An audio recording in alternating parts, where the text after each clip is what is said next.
प्रिय विद्यार्थियों, आज हम लोग एक फुल फ्लैश क्वेश्चन लेते हैं इनकम फ्रॉम हाउस प्रॉपर्टी का, क्योंकि हाउस प्रॉपर्टी हेड से संबंधित जो भी प्रोविजंस हैं इनकम टैक्स एक्ट के, चाहे वो लेट आउट हाउसेस से संबंधित हों, चाहे सेल्फ ऑक्यूपाइड हाउस से संबंधित हों, उनको हम लोगों ने डिस्कस कर लिया है।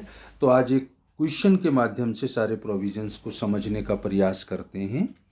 क्वेश्चन इस तरह से है कि मिस्टर नरेंद्र के 4 मकानों के स्वामी हैं, जिनका नगर पालिका मूल्य 12,500, 16,000, 12,000 और 30,000 है। 10% म्यूनिसिपल टैक्स इन पे चुकाया जाता है। प्रथम मकान में श्री नरेंद्र स्वयं रहते हैं, और आप जानते हैं कि स्वयं निवास के 1 या 2 मकानों को जब हम एनुअल वैल्यू कैलकुलेट करते हैं तो उनकी एनुअल वैल्यू नील लिखते हैं। इसका मतलब प्रथम मकान में, जिसमें एक मकान में ये खुद रहते हैं, एनुअल वैल्यू नील लिखूंगा। दूसरे मकान में वे अपना व्यापार चलाते हैं, जिसकी कर योग्य लाभ गत वर्ष में 1 लाख रुपए के रहे हैं। आपको स्टार्टिंग में ही मैंने बताया था कि ऐसे व्यापार जिनकी इनकम टैक्सेबल है, उन व्यापारों में अगर मकानों का प्रयोग किया जाता है तो उन पर हाउस प्रॉपर्टी हेड में कोई गणना नहीं की जाती है। तो इसका मतलब दूसरे मकान की गणना हमें नहीं करनी है, क्योंकि कर योग्य लाभों वाले व्यापार में इसका उपयोग होता है। अन्य 2 मकान हैं, उनको 750 और 2750 रुपये किराए पे उठा रखा है। इसका मतलब लेट आउट हाउस हैं। तीसरा और चौथा मकान अप्रैल से जुलाई 4 महीने खाली रहा है, तो इस स्टेप थर्ड में उसकी हम डिडक्शन देंगे। चौथे मकान के संबंध में पिछले वर्षों का न वसूल हुआ किराया 32,000 रुपये था। आप जानते हैं कि स्टेप सेकेंड में हम एनुअल रेंट लेते हैं और उसमें से लेस करते हैं unrealise rent of previous year. गत वर्ष का अगर कोई न वसूल किराया है तो उसको हम घटाते हैं, लेकिन ये कह रहे हैं पिछले वर्षों का न वसूल किराया है, तो पिछले वर्षों का अगर है तो उसको डिडक्ट नहीं किया जाएगा, नहीं घटाया जाएगा। गत वर्ष का अगर कोई होता न वसूल किराया तो स्टेप सेकंड की अमाउंट में से हम उसको लेस कर देते हैं। तीसरे मकान का गत वर्ष 1999 2000 का न वसूल किराया 3,000 रुपये गत वर्ष में वसूल हो गया है। इसकी कटौती 2001-2 में दी जा चुकी थी। 400 रुपये इसकी वसूली पर खर्चा हुआ है। आपको मैं बता चुका हूं कि न वसूल किराया अगर आपको वापस मिल जाए तो जिस भी गत वर्ष में आपको वापस मिलता है वो आपकी इनकम में जोड़ा जाएगा, लेकिन उसमें से हम 30% स्टैंडर्ड डिडक्शन की आपको कटौती देंगे। इसके अलावा अगर आपने कोई किराया वसूली के लिए खर्चा किया है तो उसका कोई एडजस्टमेंट नहीं किया जाता है। तो जो खर्चा 400 रुपये किया है उसका तो कुछ करना नहीं है। 3,000 आपको जो गत वर्ष का अनरियलाइज रेंट है उसमें से 30% स्टैंडर्ड डिडक्शन घटा करके बाकी अमाउंट टैक्सेबल करूंगा। प्रथम व दूसरे मकान के नगर पालिका करों का भुगतान नहीं किया गया है। पहला मकान सेल्फ ऑक्यूपाइड है, उसमें एनुअल वैल्यू जब डायरेक्ट नील लिख देते हैं तो म्यूनिसिपल टैक्स आपने चुकाया या न चुकाया उसकी कोई एडजस्टमेंट नहीं होगी। दूसरे मकान को बिजनेस में काम में लेते हैं तो उसकी हम यहाँ गणना ही नहीं कर रहे हैं। तीसरे मकान के संबंध में 2 वर्षों के नगर पालिका करों का भुगतान श्री नरेंद्र द्वारा किया गया। तीसरे मकान का नगर पालिका मूल्य है 12,000। 10% टैक्स लगता है नगर पालिका का, तो 1 साल का टैक्स है 1,200। 2 वर्षों का टैक्स चुकाया, इसका मतलब म्यूनिसिपल टैक्सेस दूसरे मकान के वो तीसरे मकान की ग्रॉस एनुअल वैल्यू में से 2,400 रुपये घटाऊंगा। चौथे मकान के आधे नगर पालिका करों का भुगतान किराएदार ने किया तथा शेष अदत्त रहे आउटस्टैंडिंग है। नगर पालिका करों का भुगतान किराएदार करता है तो उसका हम कोई एडजस्टमेंट नहीं करते हैं, और कटौती हम तभी देंगे म्यूनिसिपल टैक्सेस की जब मालिक के द्वारा नगर पालिका करों का भुगतान किया गया हो, चाहे वो किसी भी गत वर्ष से संबंधित हो, actual amount of municipal taxes paid by owner shall be deducted from GAB of that very house. इन सभी मकानों का निर्माण जून 99 में प्रारंभ हुआ था। प्रथम तथा द्वितीय मकान का निर्माण 2001 में पूरा हो गया। तीसरे और चौथे मकान का निर्माण 30 जून 2000 तथा 31 दिसंबर 2015 को पूरा हुआ। प्रथम तीनों मकानों के निर्माण के लिए LIC से 3 लाख का लोन 1 अक्टूबर 99 को 12% की ब्याज दर पर लिया था, जो अभी बकाया है। इसका मतलब तीनों मकानों के लिए ऋण की राशि का उपयोग तीनों मकानों में बराबर था। इसका मतलब पहले तीनों मकानों के लिए 1-1 लाख का लोन लिया था 12% की ब्याज दर से। चौथे मकान के लिए लोन 1.5 लाख का है LIC से और 1 अक्टूबर 2012 को लिया था। 12% रेट है इंटरेस्ट की और ये भी अभी आउटस्टैंडिंग है, तो हम इसकी इंटरेस्ट की गणना कर लेंगे। तो ये है क्वेश्चन। इसका मतलब फर्स्ट हाउस की गणना अलग होगी, वो सेल्फ ऑक्यूपाइड है, एनुअल वैल्यू नील लिखूंगा। सेकंड की कैलकुलेशन नहीं करनी है। Third and fourth let out house हैं, किराए पर उठाए हैं, तो किराए के मकानों की तरह उनकी हमें गणना करनी है। तो देखिएगा solution. Computation of taxable income from house property for the assessment year 2020 और 21। दो मकान किराए के हैं, थर्ड एंड फोर्थ, तो पहले इन्हीं की गणना कर रहा हूं, house third and fourth. Computation of gross annual value, क्योंकि किराए के मकानों के लिए आप जानते हैं पहले हम 3 स्टेप लेते हैं, खाली रहता है तो तीसरा स्टेप, नहीं तो 2 स्टेप होंगे।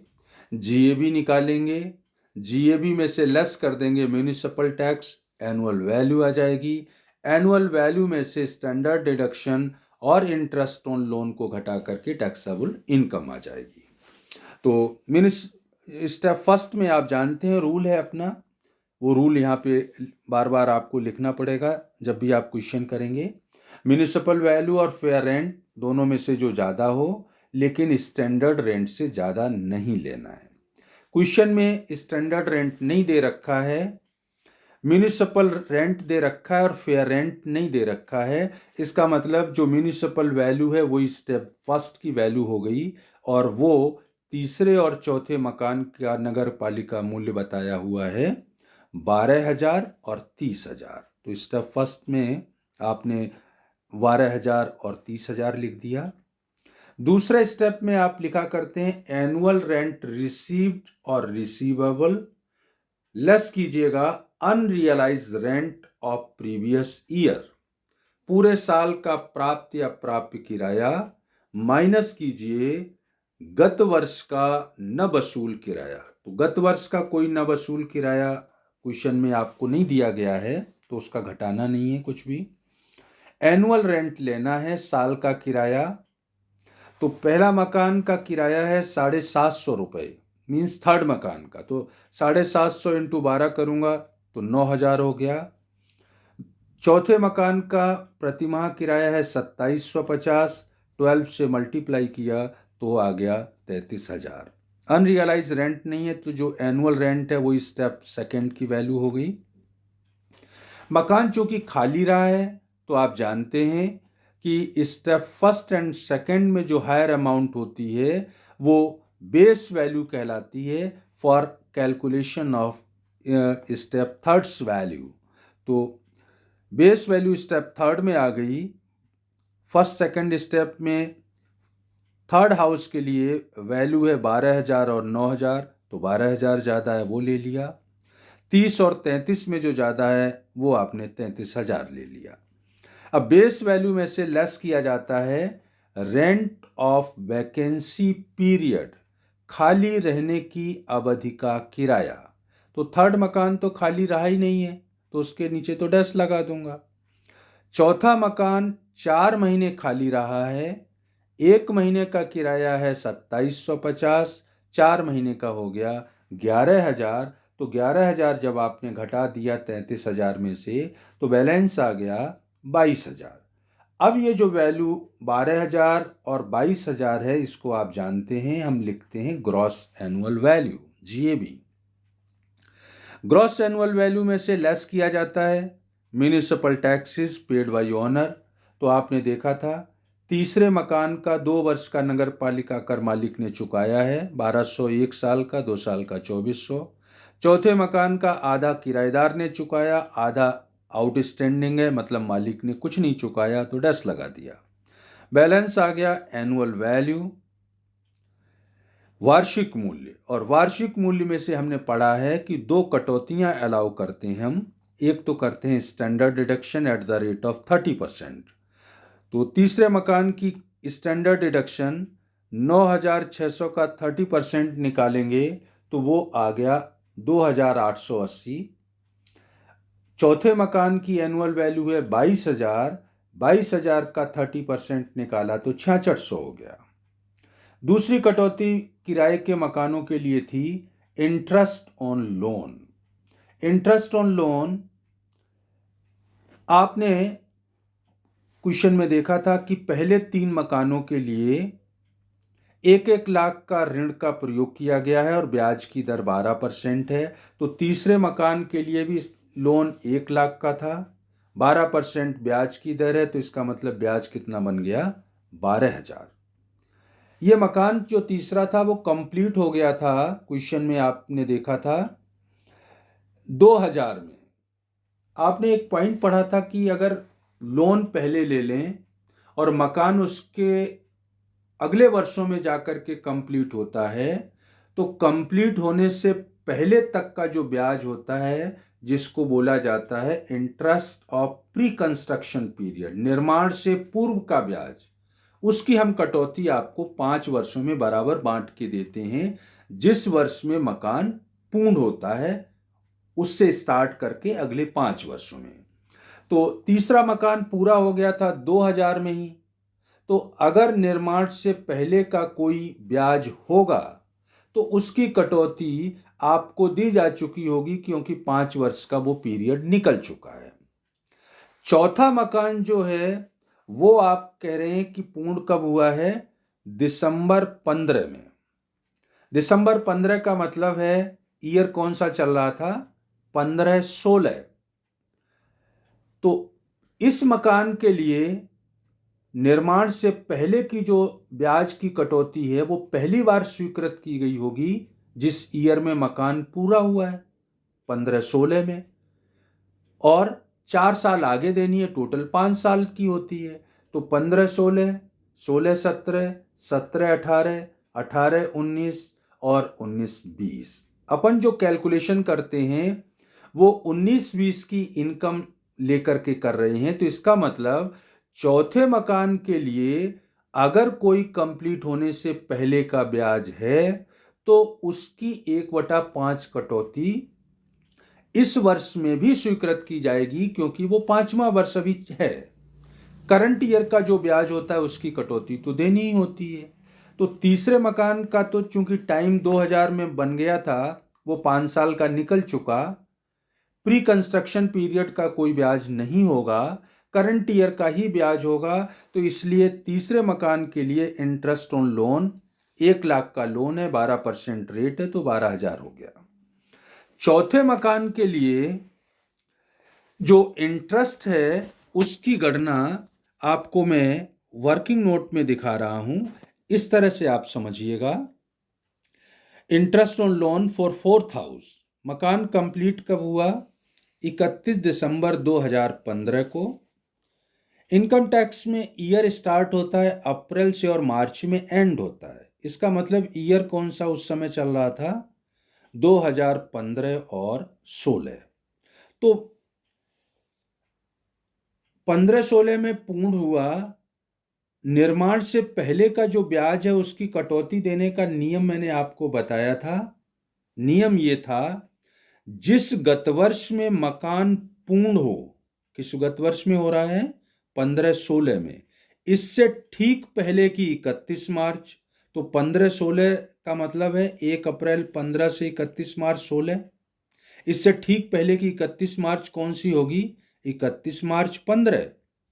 नियम यह था कि जिस गत वर्ष में मकान पूर्ण हो उससे ठीक पहले की 31 मार्च तक का जो कुल ब्याज बनेगा लोन की तारीख से इस 31 मार्च तक का, उसको 5 भागों में बांट के कटौती देंगे और करंट ईयर का जो ब्याज है उसकी कटौती तो देंगे ही देंगे। तो इसका मतलब प्री कंस्ट्रक्शन पीरियड जो है वो कौन सा हो गया? लोन लेने की तारीख से इस 31 मार्च तक का। लोन क्वेश्चन में कह रहे हैं कब लिया है? 1 अक्टूबर 2012 को। तो 1 अक्टूबर 2012 से मकान जिस गत वर्ष में पूर्ण हुआ उससे ठीक पहले की 31 मार्च, मतलब 31 मार्च 15 तक का जो ब्याज है वो 5 भागों में बटेगा। तो ये पीरियड हो गया 30 महीने का। तो इंटरेस्ट जो 30 महीने का बनेगा उसकी 1/5 भाग की आपको मैं इस वर्ष में कटौती दूंगा, क्योंकि अभी 5वां साल चल रहा है। 15-16 में कंप्लीट हुआ तो पहली कटौती तो 15-16 में, फिर 16-17, 17-18, 18-19 और 19-20 की ही मैं कैलकुलेशन कर रहा हूं। किसी भी चैप्टर में आप इनकम लेंगे तो 19-20 की ले रहे होंगे। तो 30 महीने का जो ब्याज है 1.5 लाख पर 12% की रेट से 30/12, जो भी ब्याज आएगा उसका 1/5 भाग की मैं आपको कटौती दूंगा, मतलब 9,000 रुपये की कटौती तो मकान कंप्लीट हुआ उससे ठीक पहले की 31 मार्च तक के कुल ब्याज की कटौती है। और चूंकि लोन अभी बकाया है तो करंट ईयर का जो 1.5 लाख पर 12% की रेट से ब्याज बनेगा 18,000, उसकी भी कटौती मिलेगी। तो फोर्थ हाउस के लिए टोटल इंटरेस्ट की कटौती हो गई 9,000 कंप्लीट होने से पहले का, करंट ईयर का 18,000, टोटल कटौती हो गई 27,000। तो सोल्यूशन में आप देखिएगा, थर्ड हाउस पे तो 1 लाख का लोन था 12% की रेट से 12,000, और फोर्थ हाउस के लिए कटौती हो गई 27,000। तो अब आप इनका टोटल थर्ड हाउस में से 9,600 में से घटाइए 14,880, तो माइनस में आ गया 5,280। और इधर आपने फोर्थ हाउस में से स्टैंडर्ड डिडक्शन और ब्याज दोनों को घटाया 33,600 को, तो इनकम आ गई माइनस में 11,600, नेगेटिव में आ गई। नेगेटिव आने का मतलब आपकी अन्य सोर्सेज से कोई पॉजिटिव इनकम होगी, उसमें से इतनी अमाउंट घट जाएगी। नतीजा ये होगा कि आपकी टोटल इनकम कम हो जाएगी और टैक्स लायबिलिटी भी कम हो जाएगी। ये तो बात हुई किराए के मकानों की। अब बात कीजिएगा पहला मकान जो स्वयं निवास के काम में आता है। तो income from self occupied house, आप जानते हैं एक मकान या 2 मकान जो रहने के काम आते हैं उनकी एनुअल वैल्यू डायरेक्ट नील लिखी जाती है, कोई कैलकुलेशन नहीं होती है, और एक ही कटौती देते हैं ब्याज की, इंटरेस्ट ऑन लोन की।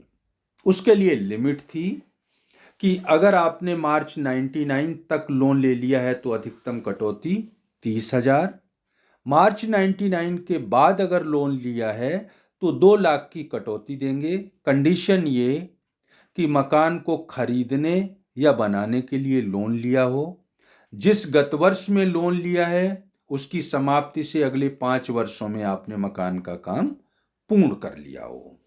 तो पहले मकान के लिए भी 1 लाख का लोन था और लोन आपने लिया था 99 में, अक्टूबर 99 में। चूंकि 1 लाख का लोन है, 12% की रेट है, तो 12,000 ही ब्याज बनेगा, 30,000 तक हम अलाउ करते हैं, लेकिन ब्याज 12 ही है तो 12,000 नील में से घटा दिया, तो ये इनकम भी माइनस में आ गई 12,000।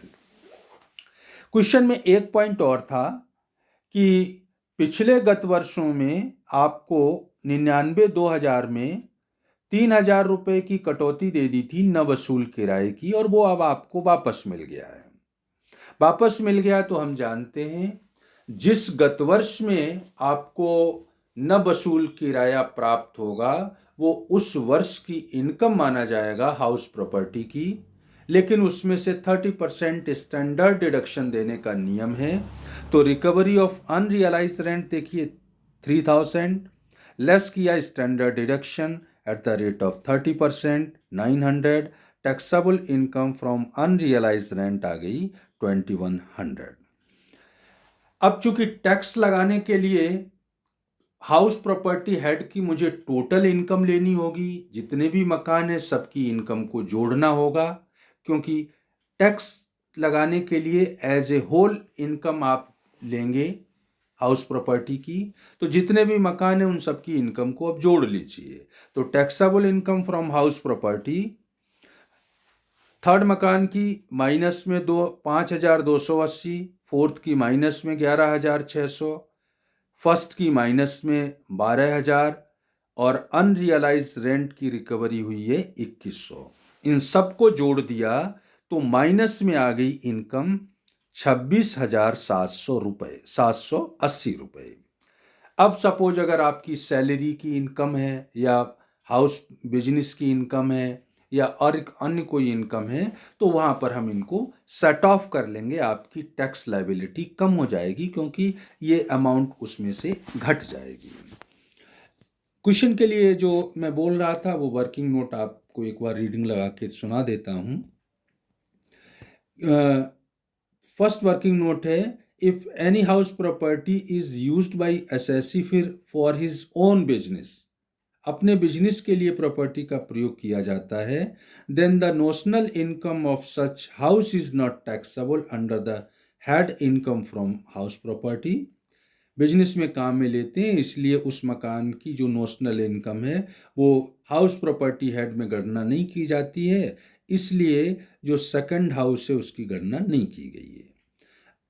अभी मैंने आपको बोला था गत वर्ष का अगर न वसूल किराया है तो उसकी तो छूट दे दूंगा, लेकिन पास्ट ईयर्स का है कि न वसूल किराया है पिछले वर्षों का, तो उसकी कटौती इस वर्ष में स्वीकृत नहीं की जाएगी।